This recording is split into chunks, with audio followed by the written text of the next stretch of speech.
بسم اللہ الرحمن الرحیم۔ السلام علیکم۔ تیمم کا صحیح طریقہ کیا ہے اور کن صورتوں میں تیمم جائز ہے؟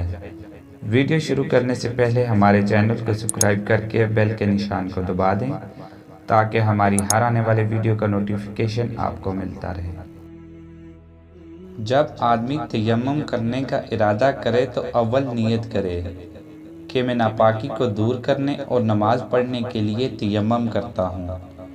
پھر دونوں ہاتھ پاک مٹی پر مار کر انہیں جھاڑ دے۔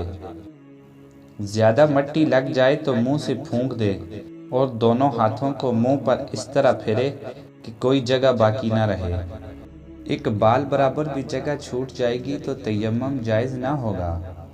پھر دوسری مرتبہ ہاتھ مٹی پر مارے اور انہیں جھاڑ کر پہلے بائیں ہاتھ کی 4 انگلیاں سیدھے ہاتھ کی انگلیوں کے سروں کے نیچے رکھ کر کھینچتے ہوئے کوہنی تک لے جائے۔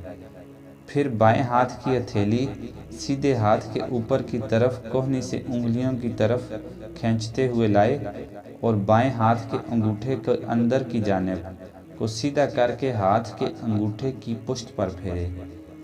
پھر اسی طرح سے سیدھے ہاتھ کو بائیں ہاتھ پر پھیرے۔ پھر انگلیوں کا حلال کرے اور مرد کے لیے داڑھی کا حلال کرنا بھی مسنون ہے۔ تیمم کے صحیح ہونے کی 9 شرائط ہیں۔ نمبر 1، مسلمان ہونا، نیت کرنا، ہاتھ پھیرنا، 3 یا اس سے زیادہ انگلیوں سے پھیرنا۔ تیمم ایسی چیز سے کرنا جو زمین کی جنس سے ہو۔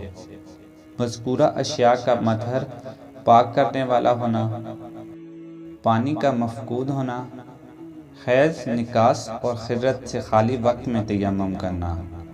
ازائے تیمم کا ایسی چیز کا نہ پایا جانا جو چمڑے تک مس کرنے سے مانع ہو، جیسے چربی وغیرہ۔ جب کسی شخص کو اپنے ارد گرد کم از کم 1 میل مسافت تک پانی نہ ملے یا پانی موجود ہونے کی صورت میں پانی کے استعمال سے بیمار ہو جانے یا مرض کے بڑھ جانے کا اندیشہ ہو تو تیمم کرنا جائز ہے۔ اور تیمم کا طریقہ یہ ہے کہ پاکی کی نیت کر کے پہلے ایک بار دونوں ہاتھ مٹی پر مار کر انہیں جھاڑ دے، پھر انہیں سارے منہ پر پھیرے۔ اسی طرح دوسری بار دونوں ہاتھوں کو مٹی پر مار کر انہیں ہاتھوں پر کوہنیوں تک اس طرح ملے کہ کوئی جگہ باقی نہ رہے۔ اس سے پاکی حاصل ہو جائے گی۔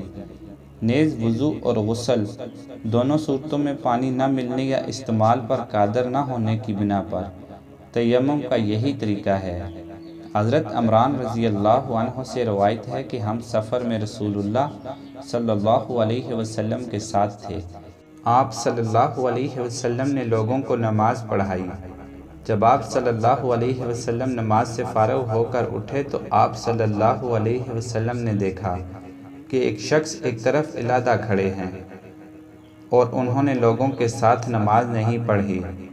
تو آپ صلی اللہ علیہ وسلم نے فرمایا، اے فلاں، آپ کو کس چیز نے لوگوں کے ساتھ نماز ادا کرنے سے روکا؟ اس نے عرض کی، مجھے جنابت یعنی غسل کی حاجت لاحق ہو گئی ہے اور پانی موجود نہیں ہے۔ تو آپ صلی اللہ علیہ وسلم نے فرمایا، تم پاک مٹی سے تیمم کر لو، آپ کے لیے کافی ہے۔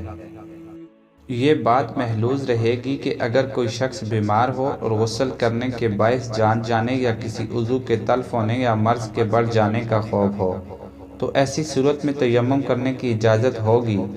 لیکن اگر بیماری نہ ہو اور بیماری کا محض اندیشہ ہو یا پانی گرم کرنے کا انتظام نہ ہو یا غسل کے بعد ہیٹر وغیرہ کا انتظام نہ ہو تو ایسی صورت میں تیمم کی اجازت نہ ہوگی۔ اللہ تعالی ہمیں عمل کی توفیق عطا فرمائے، آمین۔